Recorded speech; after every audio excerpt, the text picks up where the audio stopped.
The reason why we're starting with church choirs is because the professional choirs in Zimbabwe, 95% of people who constitute the professional choirs in Zimbabwe come from our church choirs. So if we don't build the house from the bottom, from the foundation, we are not doing anything.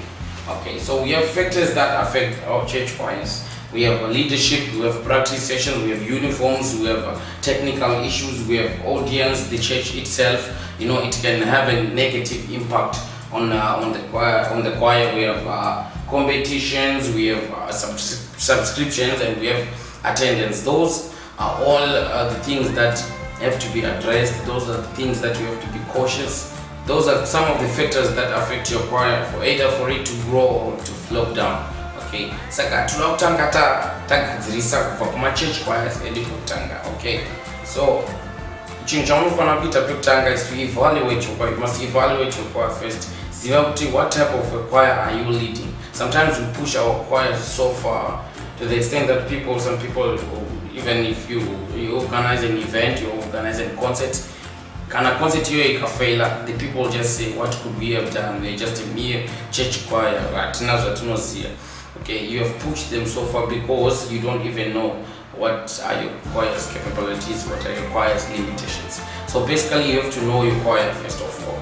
If your choir is a competition choir, you must know that we only practice for competitions and for presentations on Sunday. That is all you practice for. Check out your library. If you check out your library, Tarsapa library, and you check out all the songs that you have done in 2015, 2016, 2017. Okay, on all the songs, remove the choruses. If on all the songs that you have practiced, that you have scores for, how many are for competitions? How many are for church presentations? If you're only doing it for church presentation and competition, then you are a typical church choir. Okay, so basically we have 10 from Mushaswakanaka. We have 10 reasons to keep your choir alive. Okay, so evaluate your choir. Go to your choir, speak with your choir today or any day you have practice sessions. Try to come up with the reasons why your choir should be alive. Why your choir should be alive. If you cannot come up with 5 reasons why your choir should be alive, definitely you know you are only singing for competitions and for Sunday services or for the church services. If you cannot set goals for your choir, definitely your choir is going nowhere. If you are satisfied by singing on Sunday, you just sing on Sunday and you sing on Sunday, you sing for competitions and your library is okay, you are not going anywhere. If you are satisfied with that, you are not even half of a church choir. Okay, because a church choir is supposed to be representing the church, it's supposed to be preaching to the world, it's supposed to be preaching to everyone, not just your small congregation.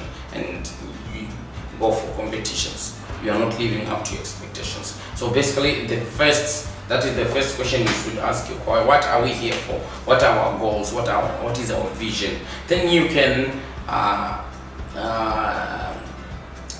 after that, then you can try to pinpoint the problems and you can try to fix the problems. If you are not clear, let me stress this, if you're not clear, if you're not a teamwork, if you're not going for one goal, you're going to have problems. If you want to be a professional church choir and half of the choir doesn't want to be a professional church choir, you are not going anywhere. So first of all, sit down with your choir, make sure you know where you stand. Are you just a typical church choir? Are you a competition choir? Are you a professional church choir? Those are 3 different types of choir groups. Okay, professional choir. The professional choir is a choir which also sings for money. Okay, we know people are invited for weddings, people are invited for funerals, they're invited for events, they hold dinner parties, they hold concerts. That's a professional choir. It has a lot of events that it does. Okay, church choir, typical church choir, it's just singing for the Lord. It's spreading the word out there. They're singing, they're doing outreaches, they're gathering, they're trying to find things for charity. They're trying to give something back to the community. That's the church choir. The church choir is a choir that is trying to give something back to the community. It is doing charity jobs, it's doing different kinds of things. That's a church choir. It preaches to the world, it lives its word, and it gives the music to the people. It contributes to the community. Now, when it comes to the competition choir, I'm sure 80% of the choirs in Zimbabwe are competition choirs, because if all you do is go to competitions and sing on your own church, okay, in your own of your own congregation, unless you are invited by someone, you don't have the initiative to go outside and preach for, then I'm sorry, you're a competition choir. So know where you stand, know your goals, know your vision. Definitely your choir is going to go somewhere.